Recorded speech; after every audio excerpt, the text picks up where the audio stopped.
Tim. Hello, Kevin. How are you? Good. How are you? Good. Welcome to the best we're going to do this year for Star Wars and Scotch at GCX. Still gonna be great, Kevin. No, don't be sad. It's fine. We still get to hang out and drink apple juice and talk about Star Wars because we'd be doing the exact same thing at the Roach and Shingle Creek Resort and Hotel in Orlando, Florida. Damn, that was. Make sure to book your tickets over at gcxevents.com. That was. Did you practice that? No. That worked out really well, and I'm very proud of myself. I felt like you practiced that. All right, Tim. I have to change scenes, but only you can tell me how. Kevin! Punch it! I never hear it, so I just have to go with it. You want me to be like the... I feel like I'd be like, whoa, You Kevin, want, like, hyperspace. epic music or something? Or what are you looking for? I can try and make it happen in the future. Oh. Okay, all right, hear me out. Okay. I want smoke machines in my studio. So when you say punch it goes... We won't be in your studio forever, though. We will eventually be sitting next to each other. Okay, so next time we're together, I want to have smoke machines. Hopefully. We could buy a smoke machine for Rare Shop. I don't see the downside of that. With lasers. So like, Kevin, punch it. Welcome to Star Wars and Apple Juice, everybody. It's the show where Tim and I talk about Star Wars and we drink apple juice. Yes, apple juice. If Don't by mind the some, lights changing. if you're coming to this for the first time because we're on the GCX channel tonight, normally we're live at this time on the Rare Drop channel. If you don't know who Rare Drop is who runs GCX. Tim and I are 2/4 of the ownership of Rare Drop. If you just wanted to go down that wild ride with us. So yeah, if you do want to search for more episodes, like let's say you have a really good time and it's fun and it's cool, you will want to search Star Wars and Scotch, but we'll make it easy for you. Just go to raredrop.co. Tonight, and even in the future, if you're listening to this or watching this on YouTube, gcx.com/donate, and you can just add to that total of the 6 million plus.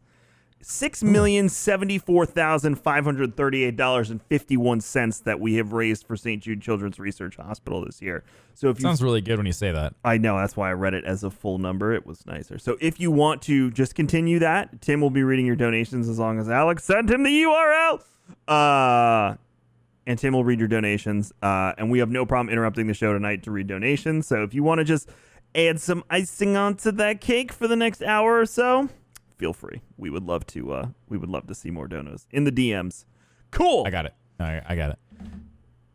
So yeah, Tim and I do this every week. We basically take all the Star Wars news going on in the universe. We always talk about the fact that we want to bring in a topic at some point, but every week the old topics from Legends or whatever that we want to do gets completely Star Wars related. Did you see that Jake Gyllenhaal is going to star in a new Tron movie? Yes, I did. Yes, I heard that rumor a couple weeks ago. Was there actually news? Yeah, there is news. As of It's exciting. 5 hours ago, and on this one website, it even says this news broke on August 11th, which means they're on the other side of the world, breaking news in the future. Oh. So that's cool. But I got some stuff for you. Tim has read one of the articles. We'll save that one for a little bit later because I know he's excited for that one. Dying to discuss that. But we're going to kick off tonight's discussion. Oh, Jared Leto. I keep confusing Jake Gyllenhaal and Jared Leto today. Just today. One of the characters in Horizon Zero Dawn looks like Jared Leto. And I said, he looks like Jake Gyllenhaal. And everyone's like, no, he looks like Jared Leto. And I was like, you're right. And then here I am. I did it again. I'm going to drink. Is it Jake Gyllenhaal or is it Jared Leto? Jared Leto is in the new Tron. Okay. Jared Leto, the guy who played Joker in... Yes. Jordan Catalano from My So-Called Life. Yeah, you're too young for that one. Just going to sip some of this delicious apple juice from the state. Evan, you're not that much older than I am, okay? The great state of Tennessee. I was having some Tennessee apple juice the other day. Were you now? I was. It was from Chattanooga. Chattanooga. I've been looking at like taking a vacation in the mountains of Tennessee at some point, and I found some really nice places. I would love to vacation on Alderaan, but sadly, here we are. Yeah, if only we lived like 2,000 years ago in the Old Republic or something, then we could have went to Alderaan. I What you got for us, Kevin? I got to the chapter in the Ahsoka book with Bail Organa. Yes. Which was it's such a cool tie-in, and like tiny little Leia playing in his office and whatnot. It was really good. Yeah. I liked it a lot. It was a cool tie-in. This comes from Screen Rant, one of the 2 articles from Screen Rant. By the way, Screen Rant has been pulling out stuff from all sorts of canon material and making articles about it. Think like the way the frequency at which Paul Tassi writes articles about Destiny, but this guy writes them about canon Star Wars stuff. Oh, and Paul Tassi writes 2 or 3 times a day. Exactly. So you may want to. Thomas Bacon is the one guy, and Liam McGuire is the other guy. So feel free to check that out. This one is the fate of Darth Vader's Inquisitors confirmed. Star Wars has introduced. It's a question mark. Has introduced the Inquisitors, the sworn Jedi hunters who serve Darth Vader. But why did they never hunt Luke Skywalker? Yeah, why? Darth Vader wasn't the Emperor's only enforcer, but what happened to his Inquisitors? This week's Star Wars number 5 saw Luke Skywalker finally learn the truth about Order 66. He discovered what a survivor of Order 66 named Verla, who seems to have abandoned the light side of the Force given her aggressive use of the Mind Probe. But she also clued Luke in on something else he didn't know about, the Inquisitors. These were a group of dark Force users formed by the Emperor to continue Order 66, hunting down potential Jedi across the galaxy. They became Darth Vader's sworn servants, and they've been featured in a wealth of different tie-in comics and even games. But Luke's lesson in Star Wars number 5 raises an intriguing question. Just what happened to the Inquisitors? Darth Vader spared no expense in his hunt for Luke Skywalker, so you'd expect him to have sent his Inquisitors on the hunt for him. For all that's the case, though, there's no evidence Luke ever crossed their paths. There's a simple reason for this. Jedi hunters don't tend to live to enjoy their old age. It's just like the Witchers don't die in their beds theory. Not even in a time when Jedi are rare. And because the Empire had wiped out most of the adult Force users, there were a few potential recruits, meaning the Inquisitors soon wound up effectively extinct. Although there is evidence Darth Vader kidnapped children, potentially as future Inquisitors, these would take years to grow into adults. The Empire presumably fell before that happened, so here's everything you need to know about the Inquisitors and the fate that befell each one. And then it goes down the line: second sister, fifth brother, sixth brother. Yeah, but hold on. But they had the Inquisitor base that we saw in Jedi Fallen Order, right? And they were using that to make new Inquisitors. But we blew it up. Yep. Oh, we blew that. Oh, we blew it up. Remember Darth Vader with the fire and the water and yeah. Oh, we blew it up. And so once the Inquisitors were all killed, and most of the named ones in this article are killed in ways we know. Yeah, because we saw it happen in Rebels or in a video game. So essentially, there's the theory could be is that Cal Kestis destroyed the line of Inquisitors, and Vader was kidnapping children to restart it, but by the time he could get going, the Empire fell. I like that so much. I knew you would. That's so good. That's a perfect way to close that loop off, is they literally use the video. Oh, they use the video game. Yep. That's so cool. Yep. Oh, I love video game storytelling, man. That's so smart. Yeah. Yeah, so that would be it. We are responsible technically. And it's one of those little details that no one would really care about. Like when you watch Rebels and you see the Grand Inquisitor he dies and the sisters and brothers are dead. You're just oh, whatever, but you don't really think about it. You just assume that was it. But when you really do think about it, why would those only be the only Inquisitors? Why wouldn't he have a legion of them? Did we ever see another Grand Inquisitor after the one that died in Rebels? No, when he died, that was it. That one always confused me because we had talked about maybe Moff Gideon being, we just talked about him being a potential few weeks Inquisitor. ago. So does that mean that no, that wouldn't work. Unless he was an Inquisitor and then we talked about this the other week. He would have to be an Inquisitor and then become a Moff. Yeah, it'd be weird. Never mind. Yeah, you didn't like the fact that he could be both. No, I didn't like that. Yeah. So but I remember that question came up a couple times about Moff Gideon being an Inquisitor. But this would make more sense as to why, as through Rebels, the few Inquisitors that die, they're not replaced. Right. because there was already like they didn't have enough. Right. Yeah, and there's only so many Force sensitives that they could probably turn, and probably the ones that didn't turn that were too strong-willed, they just killed. Which you could take it a step further, which is why in Clone Wars Palpatine wanted the map of all the Force-sensitive children in the universe, and then again he tried to get it in Jedi Fallen Order. Yep. Which, question from playing that, because my oldest daughter's playing through it, is that the same map? No, it's just another map. Okay. Because one is a holocron. No, they're both holocrons, aren't they? They're both yes. Yes. So we're sure it's not the same holocron? I don't think it's the same holocron. No. Do you think the information, I forget the name of the Jedi Master in Fallen Order, I know who you're talking about. The guy from Stargate. Do you think he got the information from the other holocron? Or what's the fate of the holocron in Clone Wars? Because I don't remember. I don't remember either. It's been a hot minute. Let's see. Jedi holocron. Clone Wars? Elderly female Jedi holds a Jedi holocron. Keep talking, Kevin. I'm gonna find out. No, I'm just curious. How many? Alex is saying there's multiple, so I'm curious how many holocrons. Yeah, no, there's not just. Well, that was the whole point of the library too, Kevin. You have to remember, like there was a bunch of different holocrons that held all different types of information. Yeah, the one that Cad Bane ran off with, I'm trying to figure out. They get that one back though, don't they? I think they do. Yeah, I'm looking. Also, Cad Bane scares my son. He doesn't like him. I love Cad Bane. I do too. And I would love for him to show up in Mandalorian Season 2 so badly. He'd be very old. He would be very old, but we don't know how his race ages. I can look it up right now. Could you imagine? I swear, I still think that Cad Bane shows up. That's who is the boots with the spurs. It's Cad Bane. I have bad news for you. He's not dead. Courtney. Okay, go ahead. I don't think he's dead. Okay. Is he dead? They're saying people think that he's dead, but I don't think he's dead, unless he dies somewhere in a comic book. Because like he doesn't die. He doesn't he fly off in Clone Wars? Lifespan of Duros. He's a Duros, by the way. The lifespan of a Duros. Biology and appearance. No, that's I don't think Cad Bane's dead.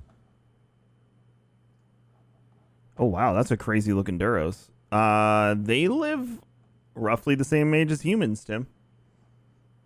Dang it. Yeah, it's a 70 to 90 years here. Oh, he would be so old because he was already old. Man, but that would be so cool, Kevin. Like, it just makes sense. Who else would have boots and spurs on Tatooine? Well, I have more good news from you. Go on. What is it? From multiple sources, nothing confirmed. And these are not necessarily sources that have been right about everything. So I say this with tons of caution and take this how you will.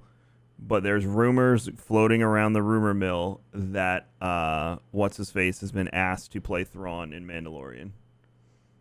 And no. Possibly... Shut up. Possibly... Lars Mikkelsen, right? Possibly... isn't Lars his brother? No, Matt Mikkelsen. Yeah, Lars Mikkelsen. Yes, Lars correct. is the brother. That's the one. I always forget. Possibly in film, like other media. Dude, could you imagine? No. Oh, but he just he is Thrawn. I feel like they modeled him, like they made Thrawn's model after Lars. And so for him just to be blue-faced, like it would be perfect. Clean shaven, blue face paint. Holy crap. Thrawn had a look in Legends and they slightly altered it to fit Lars Mikkelsen's facial structure in Rebels. Not enough that it would ever bother me that like, oh, that's not Admiral Thrawn versus like, oh, he could totally be Admiral Thrawn.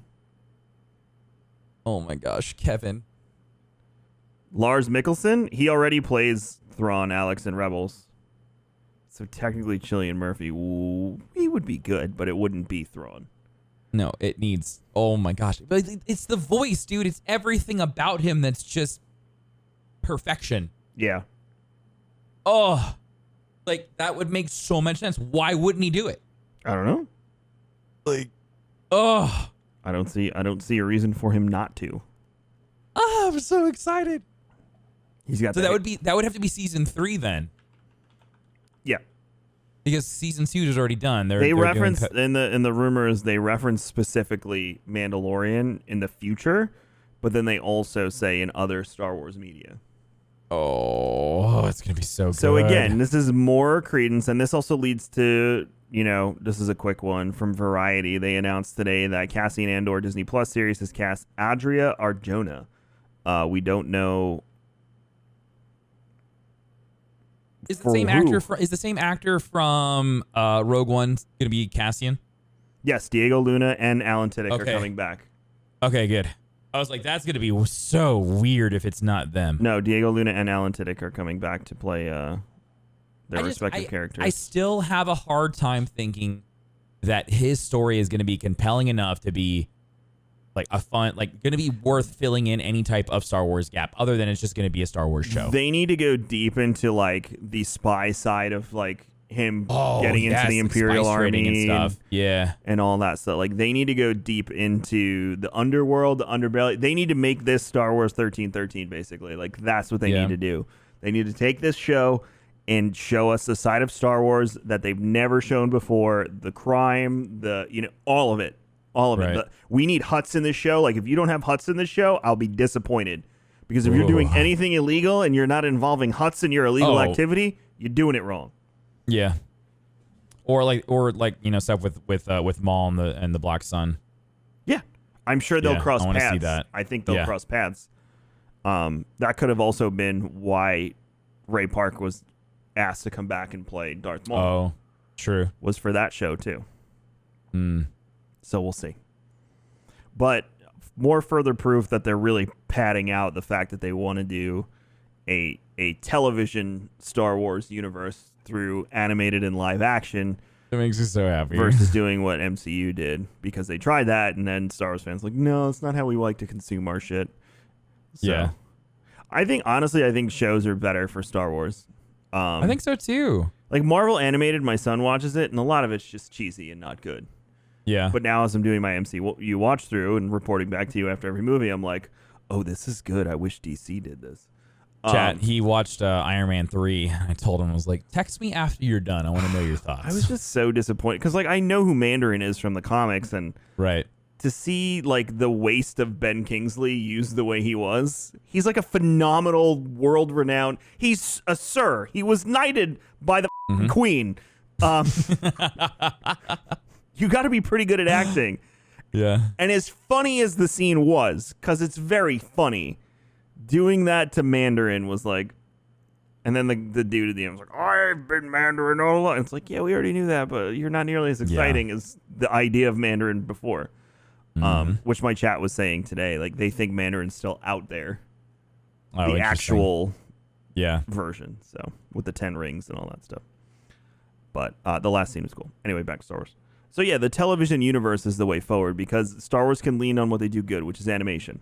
Yep. They can make animated series to support things. They can do things in animation they can't do in live action, but they can also bring them together and marry them like they did with the lightsaber fight between Ahsoka and Darth Maul in season 7 of Clone Wars.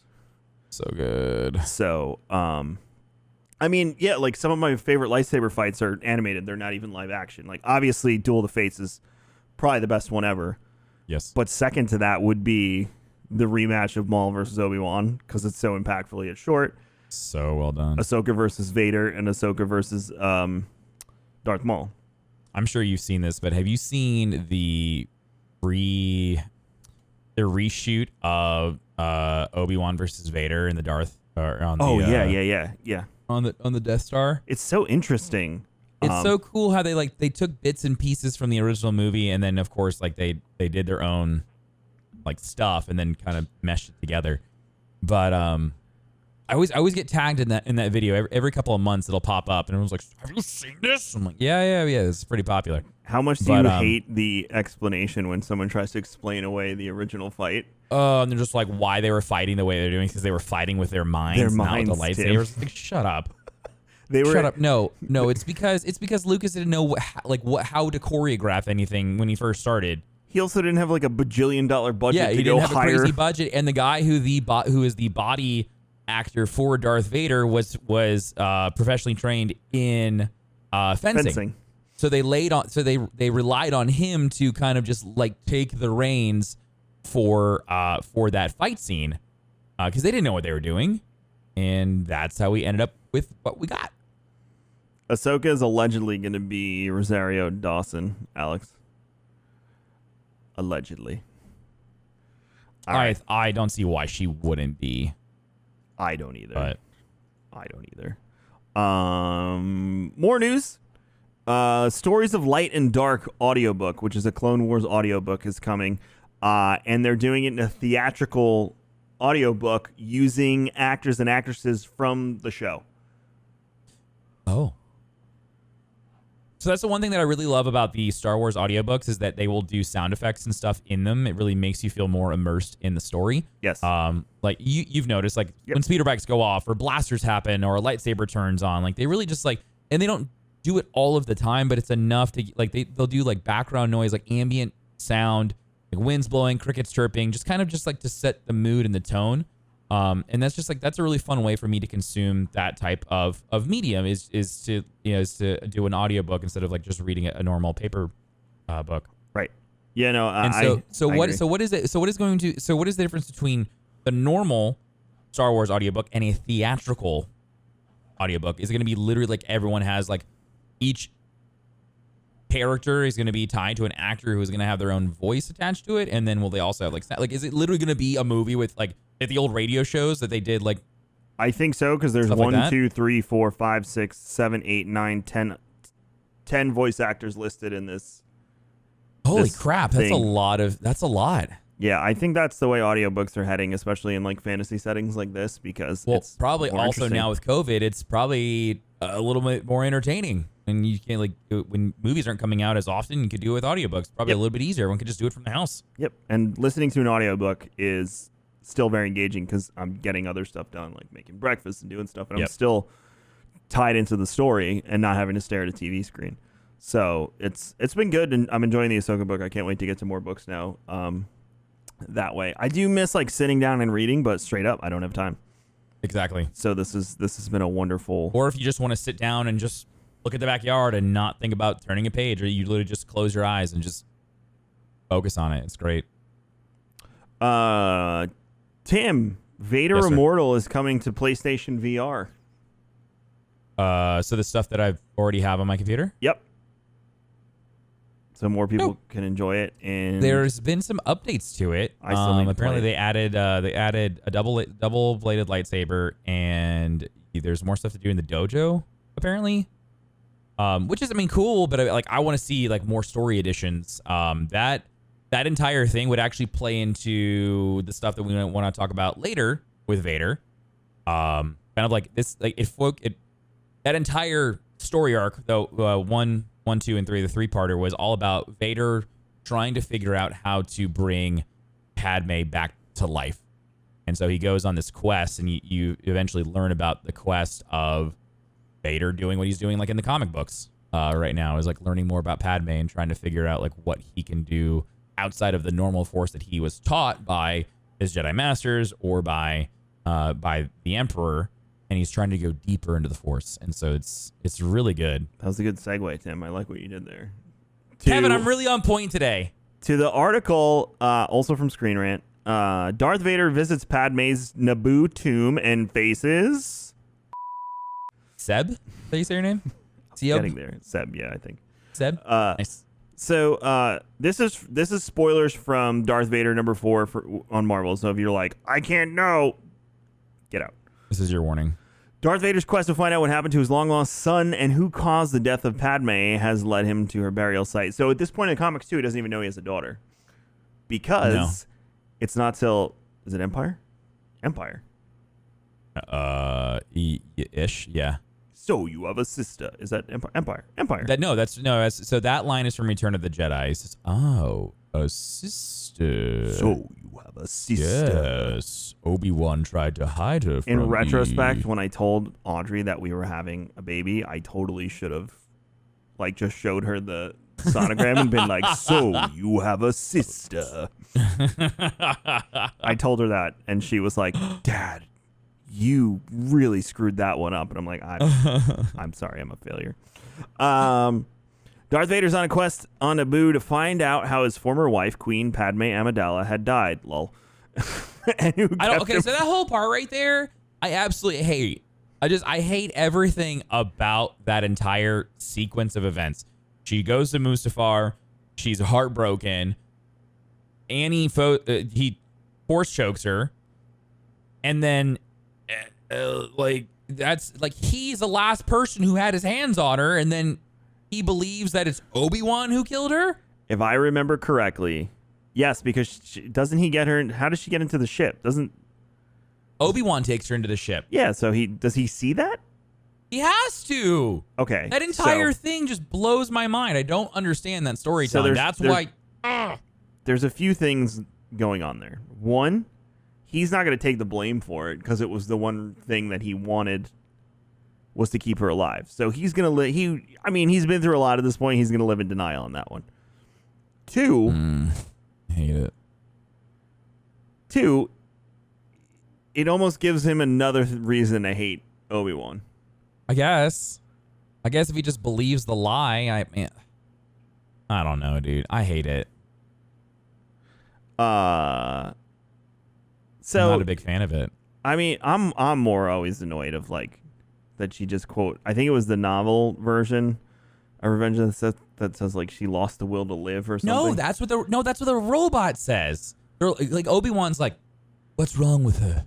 And the robot goes, "It seems that she's lost the will to live." Oh yeah, it is the robot. I think it says something in the novel though to like back that up even further, if I remember correctly, when I researched this like 20 years ago. Chad, don't do that to your wife when she's in labor. I'm not having any more kids, so I can't get in trouble for it again, but don't do that to your wife while she's in labor, okay? Bad idea. It doesn't calm them down. That robot was f***ing lying. Just don't do that to your wife while she's in labor. I warned you. Oh my gosh. Ooba. Repeat after me, Danielle. Ooba. Ooba. So kept him from his son, Luke Skywalker.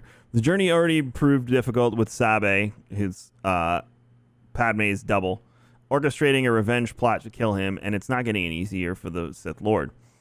Darth Vader's journey to Naboo to get answers on Padme and Luke led him directly to Queen Amidala's double, Sabe. She tells him that he can get more answers via previously lost video recordings, and the pair, along with her security team, head to an underwater Gungan base. That's when Sabe's actual plan is revealed as her revenge plot to kill Darth Vader sprung into motion as she activates a button that sends a massive fish capable of swallowing the entire base whole with all of them inside. So she's literally like, she'd rather kill herself and take him down too. How crazy is that? It shows you how terrible he was. Yeah, she's nuts. It appears Darth Vader and Sabe will get out of the deadly trap in one piece, as previews for Darth Vader number 4 show the Sith Lord making a visit to Padme's tomb.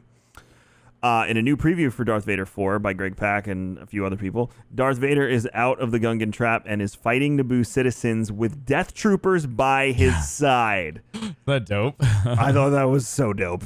Yeah. The Sith Lord doesn't hold back, killing everyone in his way as he kills one soldier, he says, for Padme. Right. To which the dying man tells him for Anakin.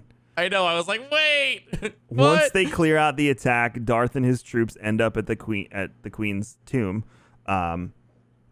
As Darth Vader takes it all in, Sabe and her handmaidens show up ready to fight. Sabe tells him that she will not allow him to desecrate her grave. There's a picture of it in the article. The handmaiden defending Padme's place of rest is honorable, but trying to stop Darth Vader will almost certainly be a losing battle for the group. Will Padme's tomb unlock any new secrets? Will her body even be buried there? Darth Vader will soon find out, but in order to do so, he might have to kill one person who most resembles Padme. That won't be easy. Tim, I think we should start downloading this on the app, the Marvel app, and I think we should keep up with this because I really want to keep up with this. After reading that excerpt, I'm just like, I need this in my life. This is thick lore, dude. Yeah.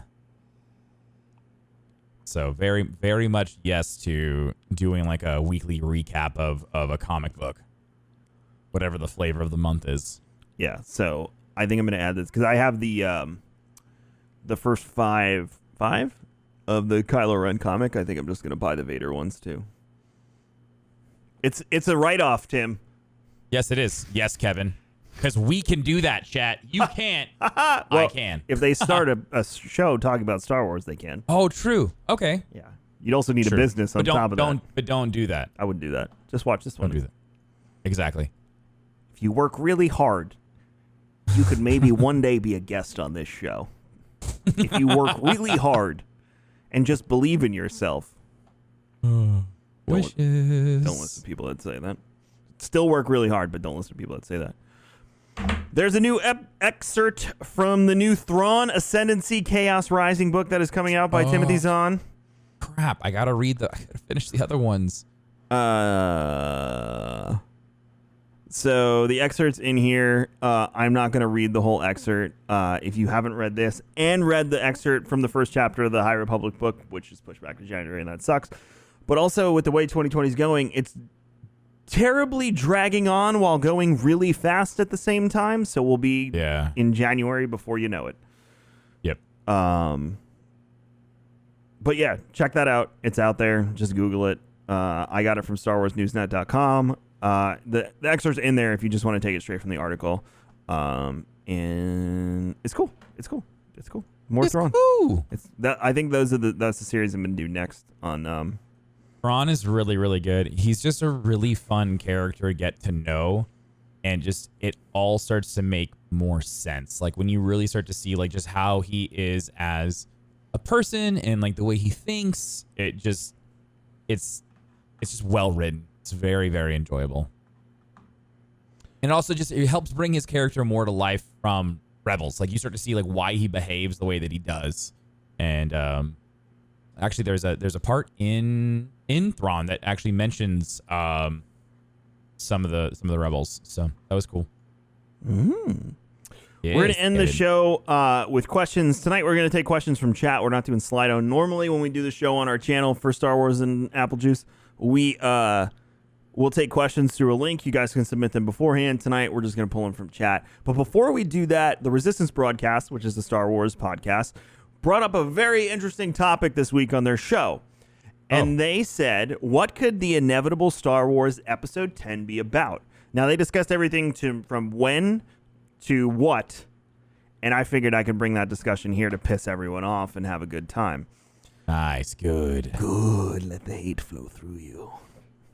The correct answer is not going to be... They should just redo the trilogy that they just did. Because they're not going to do that.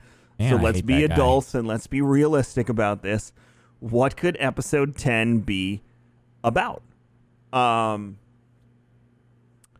guess is we won't see an Episode 10 until Rey, like Daisy Ridley, gets older. Oh. Think about it. Yeah. No, you're right. So I would say probably in 2030 would be the earliest we would see Episode 10 would be my guess. Oh. The absolute earliest. What if they just CGI her old? What? Pull a Tarkin on her? That was haunting the first time I saw that. I loved it. I thought it was the most it.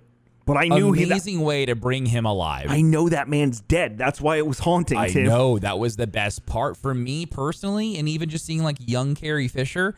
I loved everything about that because that was so cool. It's so neat that we have the technology to essentially bring dead actors back to life and like fall in love with them all over again. I mean, like we don't. Disney does. Yeah, right. Or just like, okay, but like, you know what I mean, Kevin? I loved everything about it. I thought it was fantastic.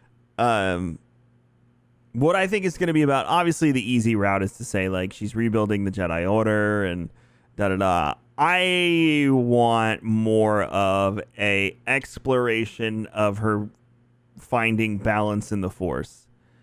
Becoming gray. Since they won't use the word, but yeah. But I know. Going back to Fallen Order, you know, the 3 Zepho. Yep. I feel like they're putting that foundation. I'm excited to learn about them. Way back there because and if you notice, light and dark are smaller, and the balanced one is bigger. In the I don't know if it was a painting or a carving on the wall in the temple on that first planet you go to. I can't remember what it's called. But it's even like that when you look at the father, the son, and the daughter. Like, he is like more important and like bigger than those two. It's like there's always been a bigger focus on the balanced force than it is on one side or the other. Well, it's fun to say things, Alex, like there won't be a Jedi Order, but you have to, put your business hat on. Eliminating the word Jedi from the Star Wars universe is never going to happen because it sells. So you'd have to rename it something else or change the way it works, or, they don't want to tell the same story for a third time, so they're going to have to kind of get original. But you can't eliminate the word Jedi because it equals dollars. Right. And as we've learned with the movie versus the television shows versus animation versus comics and books, there's layers of Star Wars intelligence that you need to have to keep up with each. I'm not saying stupid people watch the movies, but I'm saying people that are less educated and as nerdy as us are going to see the movies more so than that are listening to the Ahsoka audiobook. Right. So I agree. You have to take that into consideration as well. What do you think, Tim? I have a hard time believing that they'll wait that long for a 10th movie. If they're gonna, honestly, I don't believe there's going to be a 10th movie. They said they're done with the Skywalker saga, and for them to then add on to this timeline, I think that is silly. I think it feels silly now. But in a decade, like I will be married 10 years next year, and that is a long time, Tim. Sure. Yeah, no, trust me, I feel you on that, Kevin. Like, Amy and I have been together for like over a decade. Like, I get that. It's forever. But at the same time, it's just like there's so I feel like they've just really just bled that dry. There's nothing left to talk about. And like, sure, you can continue making like new stories, but like the Skywalker saga revolves around a point, and the point has always been Palpatine. It's always been him. It's always been him and the Skywalker and Vader and Luke. And it's like those have been like your main critical roles. And if those are gone, then you don't have that timeline anymore. It's done. And so for them to like pick that back up and start somewhere like in the same timeline, but like down the road, then it's just another Star Wars story that's insignificant other than Rey is there. But if Rey is there, then that means that there has to be some type of tie-in to a character that you know and love from that timeline. And that's why I still think that High Republic, Old Republic, these new stories, like this is how they get away from that, so that they have the ability to just tell whatever story they have without having to always fall back to the Emperor or to Vader or to Luke. And so that's just how I feel about it. Like I just want it to be laid to rest. I think we've reached that point where that story has been told. It's done. And like and Daisy running off with her double-bladed yellow lightsaber, like that is just a story that I think you get to kind of make up in your own mind. Like it's just going to be one of those things where it's just I really, really hope, and I really, really believe what they said when they said we're done with the Skywalker saga, and I think that is where it needs to end, is at episode 9. Someone on Twitch said Rey will have to destroy yet another Death Star. Yeah, and that's what it is. Like, and that's really what it is. It's like 1, 2, 3, 4, 5, 6. Those stories are great. When you get into 7, 8, 9, we've talked about this before. It's you have to kind of like recapture those old fans while telling a new story, but it has to feel familiar for the old fans to kind of like recapture them. And it's just we literally blew up the Death Star again. We lost a droid. We had to go find it. Like it's just the same story, just packaged in it with a new wrapper, and that's what I feel like we'll just end up doing again. And I think that's like Lucas and Disney and Marvel, like they want to be able to break away from that mold and tell other things. So Devin in Facebook asked an interesting question to reference that. So when I made the prediction of 2030, so independent story arcs until 2030. No. Look at this from a money standpoint. Star Wars has profited for years off of its universe building. Tim and I talk about all the time that Star Wars isn't necessarily the best stories, but is awesome stories that take place in probably one of the most interesting universes in all of fantasy anything. That includes Legends, that includes canon, that includes the whole kit and caboodle. Because without Legends, most of us wouldn't even be interested in what Disney was doing right now.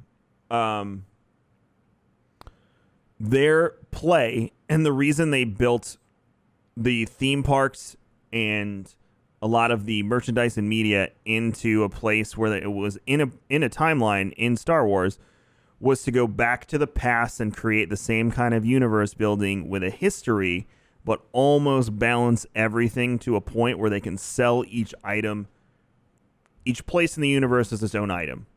So we have the Skywalker saga, which is the current era. We have the High Republic. We have the Old Republic, and whatever else they can mix up in there and introduce villains and heroes and smugglers and basically the formula that works as far as a cast goes and tell new and interesting stories and link things to things that have already happened, like the whole Exegol being the Starforged, things like that. That's what's going to keep people interested. That's what's going to keep people spending money. And that's what's going to keep them being able to tell the stories live in the theme parks and things like that, because it already happened, technically. Yep. You know, when Revan is finally introduced into Disney canon officially and his mask gets put up in the store and everyone whines like, oh, it's just for merchandising. Well, yeah, but also like now we've uncovered artifacts from whatever and you can now get Revan's mask at Doc Ondar's Den of Antiquities. Yeah. Like they'll put a whole story behind the whole damn thing. And that's what Disney's in the business of doing. That's what they're going to try and do, is go back to the past and pull from it because it's way more interesting. And if you look at the way other similar genres of storytelling, look at the Lord of the Rings show on Amazon. They're going back to the Second Age. Look at Harry Potter. The Fantastic Beasts series is going to a prequel of Harry Potter. Like constantly compare it to what other things are doing in industry.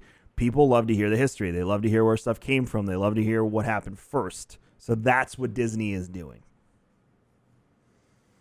No, it's not Star Wars that works in reverse. Everything works in reverse because once you've told a solid story, people want to know how you got to that circumstance and how you got to that place of events.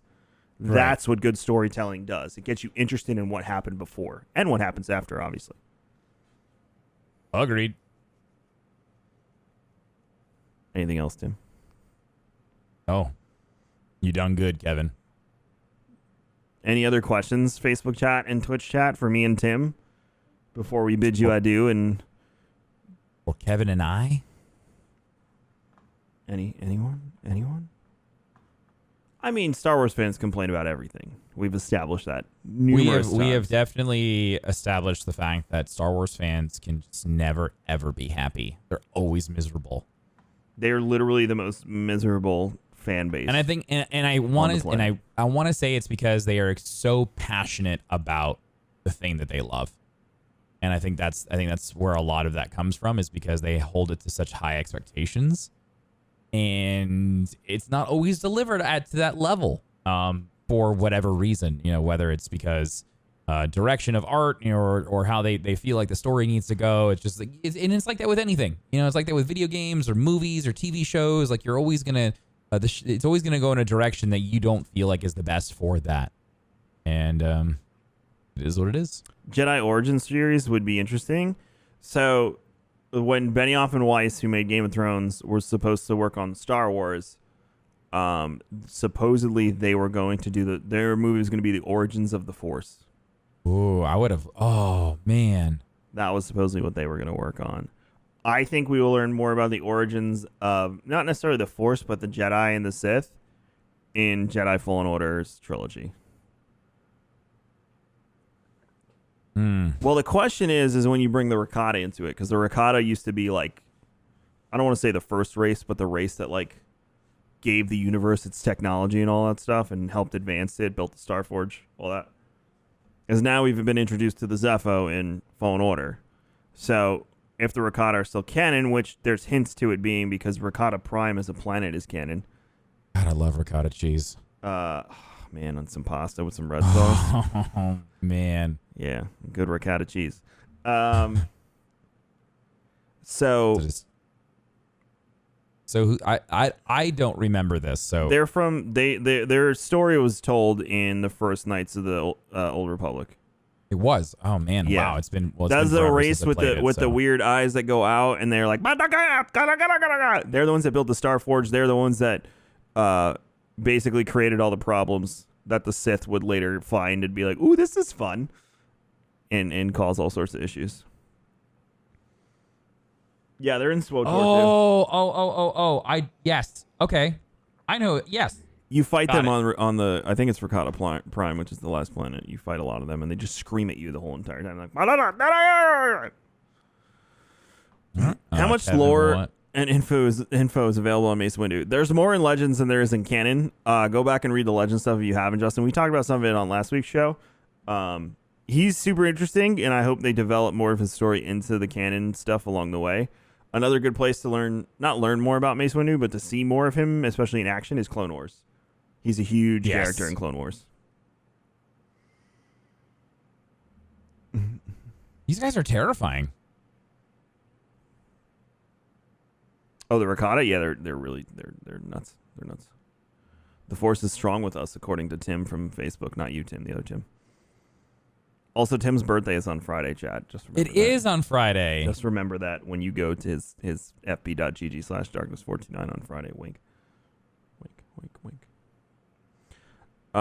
Disney lost huge money on the last trilogy. No, they didn't. They made so much money off of this trilogy. Yeah, no, they are. Lucas got the short end of the stick of this one, dude. I bet you he's just kicking himself in the butt. He looked like he was crying when he was cutting the ribbon in California at Galaxy's Edge. Like, damn, I up. He's probably sitting there like, I could have made my own theme park. Dude, oh man. Like, look at how much he sold Star Wars for and how much money they've made off of it. It's funny because for what they bought Marvel and Star Wars for, I forget, somebody did the math and they're like 20 times back on their investment or something insane in revenue, not profit, obviously. That's a solid ROI. Oh God, they've made more. I mean, think how many people, even if you hate Star Wars, you still have to go see the movie to make sure you hate it. Of course. And you definitely. have to see it in the theater. And then a lot of us, we're like, maybe it was the first watch around. I don't know if I still hate it. And you go back and watch it a second time. You're like, yeah, I still hate it. But you just watched the movie twice. And then you're like, man, I wish they would go back to the old stuff. Man, I'm going to go take my kids to Galaxy's Edge and build a lightsaber to make myself feel better. I'm going to build a red one. And it just made more money on you. And then think about how many people saw like Infinity War and all that stuff. Like, You're not wrong. Yeah, it's a profitable business. So weird seeing Darkness on Twitch. Tim is on Twitch on the Rare Drop channel every Monday and every Wednesday. Also, we're live on Facebook. So I did. You also catch me probably in Dr. Lupo streams a lot. Yep. You can also catch Tim outside. How about that? True.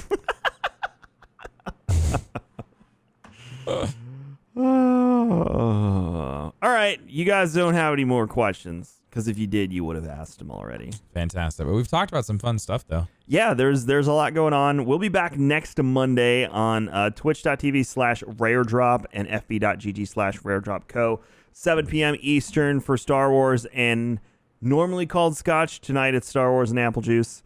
Charity and stuff. You can head over to raredrop.co and check out everything. There's more shows on the GCX channel through Thursday.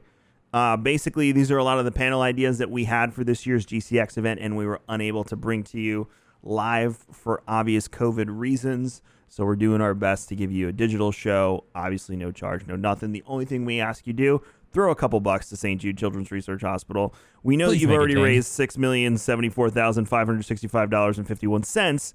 But what's another couple of bucks? True. You're inside. Can't be that. You ain't spending money on coffee, so. Can't be that. Well, we hope you're spending money on KingsCoastCoffee.com. I mean, on King's Coast. You know what I meant, chat. Yeah. It's much cheaper than Starbucks, and it's... Starburst must just... No, Starbursts are delicious.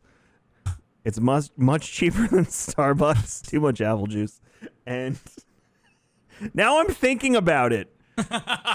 Now he's nervous. I was going to say not burnt was going to be my final send off there. Tim, send us to hyperspace. Kevin, punch it! Chat, have a great one. Go check out timfb.gg/darkness429. I am KMagic101 on Twitch, Kevin X Vision on Twitter, and as I said, we are Rare Drop. Go check out everything we do on raredrop.co, podcast videos, streams, the whole 9 yards, and we will see you next Monday. Chat, as always, may the force be with you. Said it this time. Woohoo!